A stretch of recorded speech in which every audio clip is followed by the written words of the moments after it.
ہتھیلی پر رکھ کر اپنے بچوں کو یتیم کر جائیں اور ملک کو بچا جائیں، کیا یہ کوئی بری بات ہے؟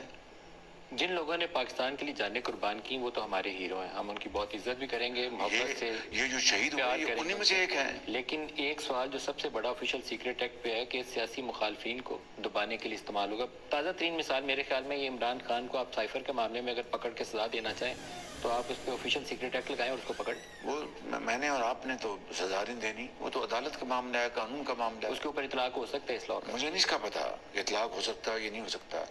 حقائق اپنی جگہ ضرور ہیں کہ عمران خان نے تاریخ کا سب سے بڑا جھوٹ بولا، پھر پینترا بدلا، پھر جھوٹ بولا کہ امریکہ نے سازش نہیں کی، اور پھر یہ جھوٹ بولا کہ سائفر میں مجھ سے گم ہو گیا۔ اب اگر سائفر گم ہو گیا تو یہ سٹوری چھپ کہاں سے گئی؟ پھر جھوٹ بولا کہ امریکہ نے سازش کی۔ وہ جو سفیر جو آج سیکرٹری خارجہ ہیں اسد مجید، میں نے 2 میٹنگ چیئر کی تھی NSG کی، اس میں ایک میٹنگ میں موجود تھے، انہوں نے سب کے سامنے کہا کہ کوئی وہاں پر اس حکومت کو یا گرانے کی کوئی سازش نہیں ہوئی تھی۔ وہاں پر جو باتیں ہوئیں ڈونلڈ روز سے، میں نے وہ ساری کی ساری اپنا سائفر میں لکھ دی۔ سائفر ہوتا یہی ہے کہ آپ کی باہر کے ممالک سے، ان کی پارلیمنٹیرین سے، حکومت کے زعماء سے جو بات ہوتی ہے، ہمارا سفیر وہ کوڈڈ ورڈ میں بھجوا دیتا ہے۔ آپ کے خیال میں یہ سائفر کیسے لیک ہوا؟ جی آپ کے خیال میں سائفر لیک کیسے ہوا؟ مجھے اس کا نہیں پتا، لیکن عمران خان نے تو اعتراف کر لیا ہے۔ آپ تحقیقات کر رہے ہیں؟ نہیں، عمران خان FIA کر رہی ہے اس کی تحقیقات کر رہی ہے FIA کہ بھئی یہ آج کی نہیں، کافی عرصے سے کر رہی ابھی جو سائفر لیک ہوا ہے یہ آپ تحقیقات کر رہے ہیں کہ کیسے لیک ہوا؟ میرا خیال ہے وہ آٹومیٹکلی کر رہے ہوں گے، مجھے تو ان کو بتانے کی ضرورت نہیں ہے۔ کیونکہ آٹومیٹ سر آپ پرائم منسٹر ہیں ابھی۔ نہیں، مگر ایک وہ محکمہ اس کا کام یہ ہے براڈلی اس کے کانٹینٹ درست ہیں، ہم نے کچھ بیک گراؤنڈ انٹریکشن مختلف لوگوں سے کیا ہے، تو یہ سائفر لیک ہوا ہے، کسی نے کیا ہے یہاں سے؟ بات کانٹینٹ درست ہونے کی یا نہ ہونے کی نہیں ہے، بات یہ ہے کہ اس سائفر میں کہاں لکھا ہے کہ امریکہ نے پاکستان کے خلاف سازش کی؟ غیر سفارتی زبان استعمال کی، غیر سفارتی زبان اس کا ڈیمارش کیا وقت اسی وقت ڈیمارش کیا کہ جناب یہ آپ نے جو سفارتی جو حدود اس کو کراس کیا۔ یہ دنیا میں آئے دن ہوتا رہتا ہے، آئے دن ہم جہاں پر اگر ہندوستان کا کوئی اس طرح کی بات کرتا ہے ہم اس کے سفیر کو بلا کے ڈیمارش کرتے ہیں، دوسرے ممالک کرتے ہیں، یہ تو روٹین کی بات ہے۔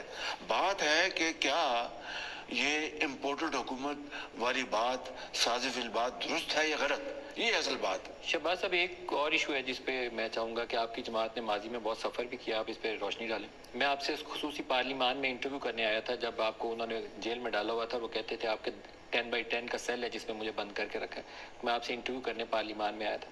یہی شکایت آج عمران خان آپ وزیر اعظم اور کرے تو پھر زیادتی ہے۔ آپ کی بیٹیوں کو نیب نے طلب کیا تھا، میں آج ایز اے جرنلسٹ دوبارہ آپ کو بتا رہا ہوں، میں نے اس وقت کے وزیر اعظم جو عمران خان تھے ان کو لکھ کے بھیجا، شاید پورے ان کے ٹینیور میں ایک ہی چیز ان کو لکھ کے بھیجی تھی، کچھ جرنلسٹوں کا معاملہ تھا، کچھ آپ کی بیٹیوں کا تھا، کہ بیٹیوں کو، گھر کی عورتوں کو عدالتوں کے چکر لگوانا ظلم ہے، یہ نہ کام کریں، آپ تحریری طور پہ سوال جواب کر سکتے ہیں، یہ کام نہ کریں۔ میں آج آپ کو آن ریکارڈ کہہ رہا ہوں، آج آپ بشرا بی بی کو طلب کر کے لائن میں کھڑا کر دیں تو وہ درست بات نہیں۔ یہاں پر یہ بڑی اچھی آپ نے بات کی، میں آپ کی بات کی بالکل تحسین کرتا ہوں اور آپ کو کامنٹ کرتا ہوں کہ آپ نے ایک انسانیت اخلاق کی باتیں آپ نے کی اس وقت، آئی ایم گریٹفل، لیکن یہاں پر فرق ہے۔ مریم نواز شریف کی گرفتاری جیل میں والد کے سامنے، یہ میری بات ذرا سن لیں۔ آصف زرداری صاحب کی ہمشیرہ کی گرفتاری عید کی رات ہسپتال سے ان کو ریسٹ کیا گیا، میری بیٹیوں کے گھر کو اس کو وہاں پر راؤنڈ اپ کیا گیا، ان کو طلب کیا گیا۔ یہ نیب خود نہیں کر رہا تھا، عمران نیازی اس کو، وہ جو میں ہمیشہ کہتا تھا نیب نیازی گڑھ چھوڑ، یہ وہ کر رہا تھا 100%، اس میں کوئی دو رائے نہیں۔ اور اب یہ تو بات سامنے آ چکی ہے کہ آپ کون کر رہے تھے؟ سامنے آ چکی، میری بات سن لینا، میں عرض کر رہا ہوں آپ کو، سامنے آ چکی ہے کہ عمران نیازی کی اپنے انسٹرکشنز ہر جگہ دن رات آ رہی تھی۔ میں نے اس معاملے میں میرا کوئی نہ عمل دخل ہے نہ میرا کوئی اختیار ہے۔ نیب FIA اگر وہ یہ چیزیں بلا رہے ہیں، آئیں سوال دیں، یہ کریں وہ کریں، میرا اس میں کوئی عمل دخل نہیں ہے. یہ وہ کس کا عمل دخل؟ جو نیب ہے اگر وہ اپنی عملداری کر رہا ہے. عمران بھی یہ کہتے تھے وہ بات درست نہیں تھی. نہیں, عمران جھوٹ بول رہا تھا, 100% جھوٹ بول رہا تھا. ابھی بھی آپ کہیں کہ آپ کی ذمہ داری نہیں تھی, یہ بات بھی درست نہیں, میری ایبسولوٹلی اگر میری اگر آپ ثابت کر دیں کہ میں اگر یہ کہا ہو کہ ان کی وائف کو گرفتار کرو, میری بات سن لیں پلیز, ان کی جو اہلیہ محترم ان کو گرفتار کرو, یا ایون عمران خان نے جو گرفتار کرو, تب تو میں ذمہ دار. لیکن اگر یہ نیب ایف آئی اے وہ اپنے تائیں یہ اپنی انسٹرکشن دے رہے ہیں, اپنی قانون کی عملداری لا رہے ہیں, تو یہ ذمہ دار آتی. نمبر 1. نمبر 2, یہاں پر سن لیں, ہم دن رات پیشیاں بھگت رہے, نواز شریف, پیپلز پارٹی کے لوگ, ہماری پارٹی کے لوگ, اور بھی ہماری بیٹیاں بہنیں دن رات یہ پیشیاں بھگتی رہیں. نواز شریف نے 100 دن نیب کی جو اسلام آباد میں جو اکاؤنٹیبلٹی کورٹ تھی, ڈیلی آتے رہے وہاں پر اپنی بیٹی کے ساتھ. کوئی اسٹے آرڈر کسی کورٹ نے نہیں پوچھا. یہ عمران نیازی پچھلے 16 مہینوں میں ٹوپ پہن کے ہر جگہ پہنچ جاتے تھے یا آتے نہیں تھے, اور کورٹیں بلاتی تھی, ان کو ڈیفائی کیا, ان کو, چاہے وہ سپریم کورٹ ہے, چاہے لوور کورٹ ہے, چاہے ہائی کورٹ ہے. یہ کیا تھا؟ اور پلیز ذرا میں بات مکمل کر لوں. ہمیں تو سارا سال بیل بھی نہیں ملتی تھی.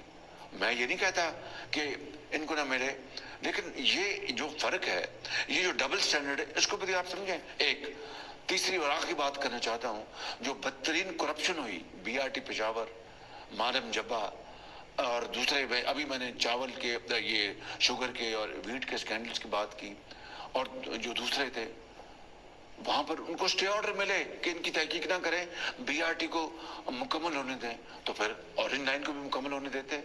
اس کو تو پھر 2 سال کے لیے اپنے بند نہیں ہونا چاہیے تھا. 2018 کے الیکشن لاہور ہائی کورٹ میں نواز شریف اور مریم جیل میں تھے, اور نواز شریف نااہل قرار پائے تھے. مجھے لگتا ہے کہ آئندہ الیکشن جب بھی ہوئے تو عمران خان نااہل بھی ہوں گے اور جیل میں بھی ہوں گے. میں اس کے بارے میں کچھ نہیں کہہ سکتا. بالکل یہ عدالتوں نے فیصلہ کرنا ہے اور قانون اپنا راستہ اپنائے گا. بالکل اگر میرے قائد, میں نے, ہماری پارٹی نے ایک فیصلہ کیا کہ ابھی ہم اس کو سپورٹ کریں گے, یہ کوئی نہ کوئی غیر آئینی بات ہے, نہ کوئی غیر قانونی بات ہے.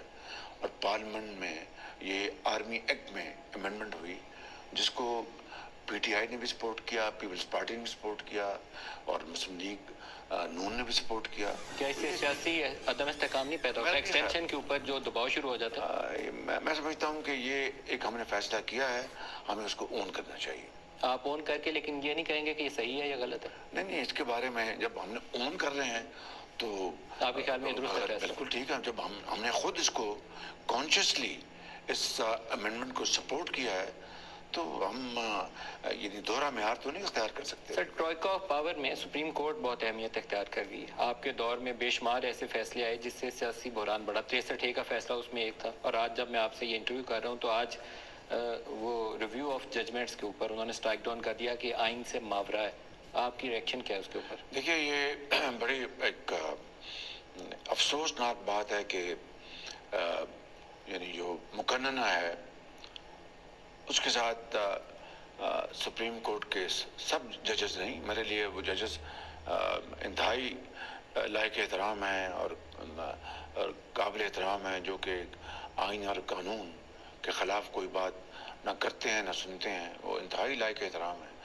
لیکن چند ججز نے پارلیمنٹ کے ساتھ جان بوجھ کے معاذرے کی, اور پارلیمنٹ کو نیچا دکھانے کے لیے انہوں نے, آپ جانتے ہیں کہ وہ کون سے ججز ہیں؟ نام میں نہیں لوں گا, لیکن یہ بات میں جو کہہ رہا ہوں کہ چند ججز جو ہیں. سر, یہ جو بینچ تھا جس نے آج فیصلہ دیا, آپ ان میں سے کسی ایک جج سے بھی خوش نہیں ہوں گے؟ منیب صاحب ہیں, آپ ان سے خوش نہیں ہوں گے؟ بندیال صاحب سے بات خوش نہیں خوشی کی یا ناخوشی کی نہیں ہے. مجھے بتائیے گا آپ ذرا کائنڈلی کہ مقننہ کو پورا اختیار ہے قانون سازی کا. یہ دنیا کی تاریخ میں کبھی نہیں ہوا کہ ایک بینچ وہ سپریم کورٹ کا جو مقننہ کا یہ حق سلب کر لے کہ آپ نے یہ جو قانون بنایا اس کی عملداری ابھی ہم نے روک دی ہے. یہ تو پہلی تاریخ میں پہلی مرتبہ ہوا. اینٹیسپیشن میں روک دی, قانون بننے سے پہلے روک دیا. یہ تاریخ میں پہلی مرتبہ ہوا ہے. میں نے آج تک اس طرح کا واقعہ کبھی نہیں دیکھا, نہ پاکستان میں نہ باہر. قانون بن جائے, اس کو اگر کوئی چیلنج کر دے وہ اور بات ہے, لیکن اس کو ان اینٹیسپیشن کے وہ اس کو روک دے, اس کے اوپر عملداری, یہ تو کبھی زندگی میں اس طرح کا واقعہ نہ دیکھا, نہ دوبارہ شاید کبھی رونما ہوگا. تو یہ کیا تھا سر, آج آرڈر یہ مقننہ کی جو حق ہے اس کو سلب کرنے کی ایک کوشش تھی, جس کو میں سمجھتا ہوں کہ ہر طور پر اس کو ایک ناپسندیدہ یہ ایکٹ تھا ان کا, ناپسندیدہ ایکٹ ہے. لیکن اس آرڈر کے اندر دو چیزیں ہیں جی. میں ان سے ایز پرائم منسٹر ایک جمہوریت, ایک سیاسی جماعت کے لیڈر کے طور پر آپ کا رد عمل اس کے اوپر چاہوں گا. ایک تو فیڈرل لیجسلیٹو لسٹ کا معاملہ ہے کہ آپ نے سپریم کورٹ کی پاورز کو کرٹیل نہیں کر سکتے. وہاں تک سپریم کورٹ کا آرڈر ٹھیک ہے کہ وہ 55 نمبر ہے فیڈرل لیجسلیٹو لسٹ کا. لیکن اس آرڈر کے اندر انہوں نے ایک بڑی انٹرسٹنگ دو جگہ پہ آبزرویشن دی ہے. انہوں نے کہا کہ رول میکنگ سپریم کورٹ کی جو ہے اس میں سپریم کورٹ کو اتنا ہی اختیار ہے جتنا قانون سازی کا پارلیمان کو ہے. تو یہ دو ادارے برابر نہیں ہو سکتے. یہاں آپ کا رد عمل کیا ہے؟ ملک صاحب, آپ نے خود ہی بات کی ایک حوالے سے بڑی اچھی طریقے وضاحت کر دی ہے. قانون بنانا مقننہ کا کام ہے. سپریم کورٹ قانون نہیں بنا سکتی, صرف اس کی تشریح کر سکتی ہے. That's all. یہ ان کا کہنا میں سمجھتا ہوں کہ یہ اسی طریقے سے ایک دوسری جہت میں آپ لیں گے کہ ایک یعنی ان کی رولنگ ہے کہ بھئی اگر کوئی ووٹ آف نو کانفیڈنس ہوتا ہے تو ووٹ گنے جائیں گے.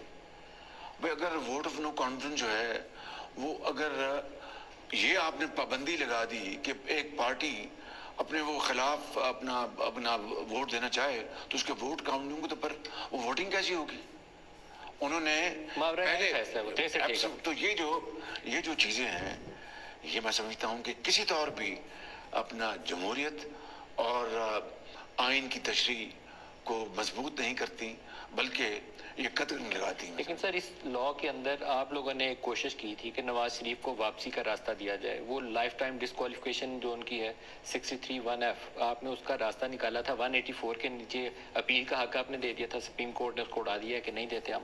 پھر آپ نے 63(1)(f) کو 5 سال ڈالا تھا. یہ دونوں چیزیں اب نواز شریف کو نہیں ملیں گی. نہیں, یہ ایک علیحدہ بحث ہے. میں سمجھتا ہوں کہ یہ بھی سپریم کورٹ کا فیصلہ اس وقت آیا ہے جب پارلیمان اپنی مدت پوری کر چکی ہے, پارلیمنٹ موجود نہیں ہے.